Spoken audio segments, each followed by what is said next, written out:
ሰላም ዝኸበርኩም ተኸታተልቲ ናይ ሚድያ እዚ ከመይ ኣለኹም? ከመይ ቀኒኹም ድሓን ዘለኹም? ኣብ ዘለናይ ሰላም እግዚአብሔር ረድኤት ቅዱሳን ምስ ኩላትና ይኹን። ዝኸበርኩምን ዝኸበርክንን ክቡራት ኣሕዋቴና ሓተይን እምበር ኣብ ዝሓለፈ እንታይ ኢና ኢልና ነርና? ንምዝኽኻር ዝኣክል ሓርነት ምስ ሓላፍነት ኣብ ሓዳር ዝብል ኢና ርኢና ነርና። ገለ ካብ ድማ ሓርነት ኣብ ሓዳር እንታይ ማለት እዩ? ሓርነት እንታይ ማለት እዩ? ሓላፍነት እንታይ ማለት እዩ? ከም ዝደለኹ ዝገብር ከም ዝደለኹ ዝነብር ዝብል ብወገን ሰብኣይ ብወገን ሰበይቲ ወይ ድማ ኣብ ዕርክነት ንዘሎ ብወገን ጓል ብወገን ወዲ ማንም ኣይቆፃፀርኒ ይብል ሰብኣይ ትብል ሰበይቲ ይብል ትወዲ ይብል ታጓል ናተይ ህይወት እያ ከም ድላየይ ዝብሉ ኣብ ሓዳር ኣብ ዕርክነት ዘለውን ከምኡ ብወገን ትወድን ጓልን ግና ኣብ ሓዳር ሓቀኛ ሓርነት እንታይ ማለት እዩ ዝብል ኢና ሪኢና ነርና። ሓቀኛ ሓርነት ኣብ ሓዳር ምክብባር እዩ፣ ምስማዕ እዩ፣ ብሓቂ ምዝራብ እዩ፣ ምትእምማን እዩ፣ ብፍቕሪ ምንባር እዩ ዝብል ኢና ሪኢና ነርና። ሎሚ ድማ ካልኣይ ክፋል ሓላፍነት ኣብ ሓዳር ዝብል ክርኢ ኢና። ሓርነት ምስ ሓላፍነት ኣብ ሓዳር ዝብል እዚ ኣርእስቲ እዚ ምናልባት ንኽተንብቦ ወይ ንኽትሰምዖ ቀሊል ኮይኑ ክረአየና ይኽእል ይኸውን።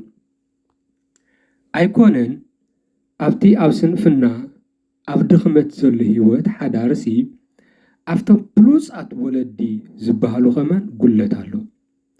ሓዳር ማለት ሰሪሕኻ ወፊርካ ሰሪሕኻ ገንዘብ መምፃእ ኣይኮነን። ንደቅኻ ክዳን ምኽዳን ኣይኮነን። ንደቅኻ ናብ ቤት ትምህርቲ ምብፃሕ ኣይኮነን ተሓቂ ብዛዕባ ንሱ ግዜ እንተደኣ ተረኺቡ ብሕሙቕ ዝበለ ብርቕቕ ዝበለ ወላዲ ካብ ወለዱ እንታይ እዩ ዝፅበ?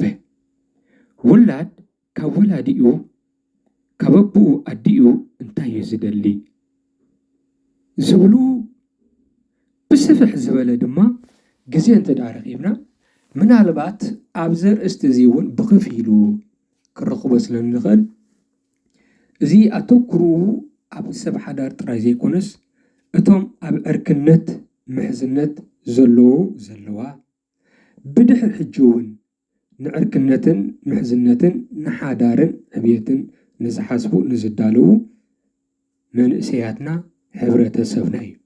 ከም ሕብረተሰብ ብፍላይ ድማ ከም ኤርትራውያን ኣብ ሃገረ ስደት ንነብር ከም ዘለና ንሕና ኣብ ስደት ንነብር ዘለና ሰባት ኢና።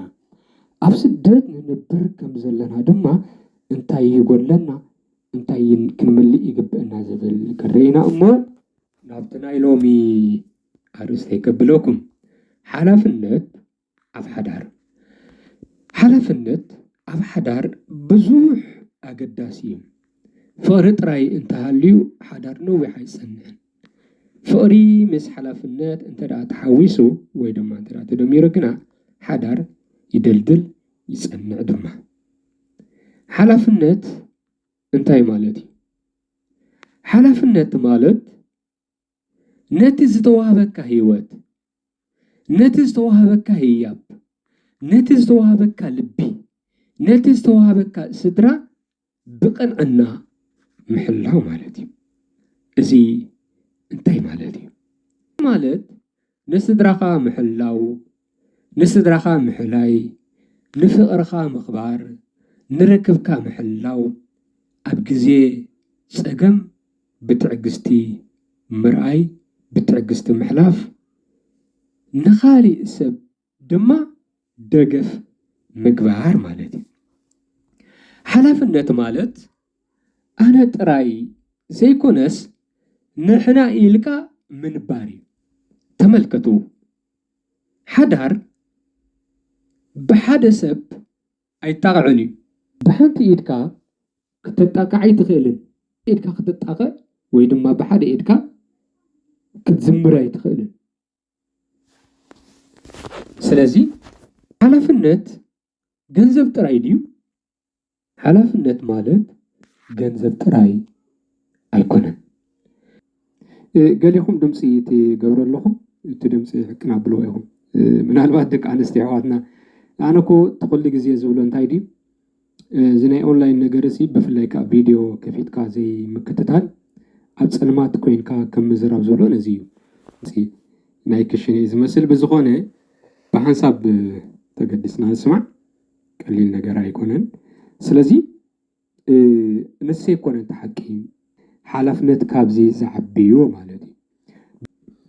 ሓላፍነት ካብዚ ዝዓቢ ዝበልናዮ ሰብ ገንዘብ ክህብ ይኽእል እዩ ግና ፍቅሪ እንተዘየለ ልቢ ይቆስል እዩ፣ ልቢ ይደክም እዩ፣ እምነቱ እውን ብኡ መንፅር ይጎድል እዩ።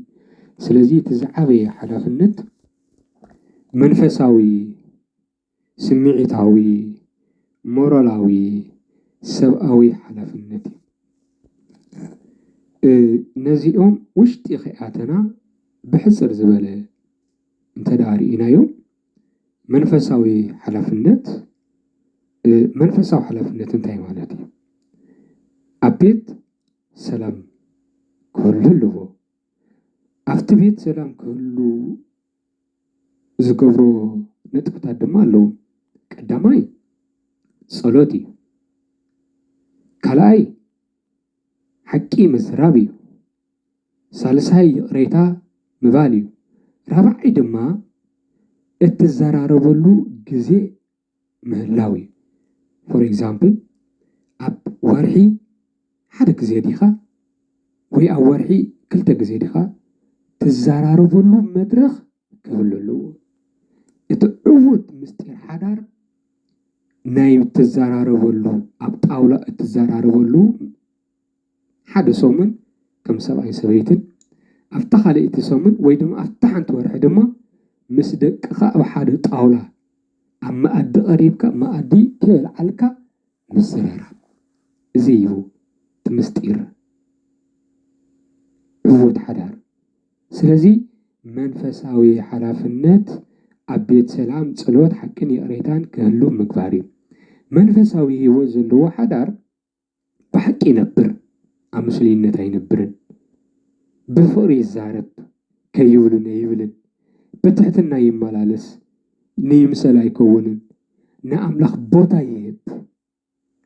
ኣብ ቤቱ ስለዝተለማመዱ ኢኹም እስከትር። ስለዚ ኣብ ቤት መንፈሳዊ ሰላም እንተሃልዩ ኣብ ቤት ክንብል ከለና ኣብ ገዛ ማለት እዩ። ኣብ ገዛ መንፈሳዊ ሰላም እንተዳሃልዩ ርክብ ይጸንሕ። ካልኣይ እንታይ ኢና ኢልና? ስምዒታዊ ኢልና ነርና። ስምዒታዊ ሓላፍነት። ስምዒታዊ ሓላፍነት እንታይ ማለት እዩ? ንስምዒት መጻምድትኻ ምርዳእን ምሕላይን ማለት እዩ። እዚ ማለት ድማ ነስተውዕል ከመይ ኣለኻ፣ ከመይ ኣለኺ ኢልካ ምሕታት፣ ጭንቀት ምስማዕ፣ ኣብ ግዜ ዲኻ ምድጋፍ፣ ንበይኑ ዘይምግዳፍ እዩ። ሰብ ብገንዘብ ጥራይ ኣይሕጎስን እዩ፣ ብፍቅርን ብምስማዕን እዩ ዝሓውን ዝፍወስን። ሳልሳይ ሞራላዊ ሓላፍነት። ሞራላዊ ሓላፍነት ማለት እንታይ ማለት እዩ እንተዳኢልና ብቕንዕናን ብስነ ምግባርን ምንባር እዩ። እዚ ማለት ድማ ሓሶት ዘይምዝራብ፣ ምትላል ዘይምግባር፣ ቃልካ ምሕላው፣ ንመጻምድትኻ ብኽብሪ እዩ። ሞራላዊ ህይወት ዘይብሉ ሓዳር ኣብ ውሽጡ ቀስ ብቀስ ይደክም፣ ናብ ተስፋ ምቑራጽ ድማ ይመርሕ። ራብዓይ ሰብኣዊ ሓላፍነት እዩ። ሰብኣዊ ሓላፍነት ማለት ከዓ እንታይ ማለት እዩ እንተዳ ተባሂሉ ክቡራት ኣሕዋት፣ ንኻሊእ ሰብ ከም ሰብ ምኽባርን ምርሓቕን እዩ። እዚ ማለት ብጭካነ ዘይምዝራብ፣ ንስምዒት ሰብ ምጥንቃቕ፣ ምሕረት ምርኣይ፣ ምሕረት ምግባር፣ ምድጋፍ፣ ምትሕብባር ማለት እዩ። ሓዳር ብፍቅሪ ጥራይ ኣይኮነን ዝጽንዕ፣ ብሰብኣውነት እውን ይጽንዕ። ሰብኣይን ሰበይትን ዘለዎም ሓላፍነት ሰብኣይ ንሰበይቱ ክሰምዓ ከኽብራ፣ ኣብ ግዜ ጭንቀት ጥቓዓ ክኸውን بفقر خحلوان ككناخنان الله حيلي أب ጭንቀት አይኮነን حيلي أب قرا وعوع ጫው አይኮነን حيلي أب استفلالي ነገራት አይኮነን حيلي أب حدار برهراهن ጥበብን መንባሪው ሰበይትን ሰብአያ ዘለው ሐላፍነት ድማ ሰበይቱን ልክዕከው በመተሕበባር በመተመማን በመከበባር በመድጋፍ ለሰብአያ ደገፍ ክትኮኑ አለው حدار ንሓደ ሰብ ጥራይ አይኮነን ናይ ክልተ ሰብ حبراوي وصيتن حلافنتن እዩ እዚ ያቀዲመ ዝበልኮ ሰብ በሓደ ይድኸጣቃ አይክእልን እዩ በሓደ ይድኸጣቃ እንተ ደኣ ኮይኑ ምልአት ዘይብሉ ክኸውን ኣሎ ሙሉእ ሰብ ዘይኮነ ክኸውን ኣሎ ሙሉእ ሰብ ዘይኮነ ማለት ብውልቃት ነብር ብውልቁስ ነብር ማለት ገሌኹም ሸርቱ ብለለኹም በዚ መለክት ይብናሎ ኮመይ ትግበሩ ኣሕዋተይ ብሓንሳብ ነውን ስለዚ ወለዲ ምስ ውሉድ ولد بقالة ترى يعبني بأبنتي يزعبي ولادي نولدو بفوري كهب كسمع كردع سلام كفتر علو اصانا فر انت دعابيو فري مهار ابچكان انت دعابي جنا انت عبيد ما فرهي عبي سلازي فري بزي حلافنت ايصنعني حلافنت جنا نفري يحلو እሞና ኢሎም ዝነበረና መደብ ኣብዚ ወዲና ኣለና ከም ሳልሳይ ክፋል እንሪኦ ድማ ትርጉም ኣብ ሓዳር ዝብል ክሪና ወይ ድማ ሓዳር እንታይ ማለት እዩ ዝብል ክሪና ስለዚ ሰማዕኹምኒ ኣዝየ መስግን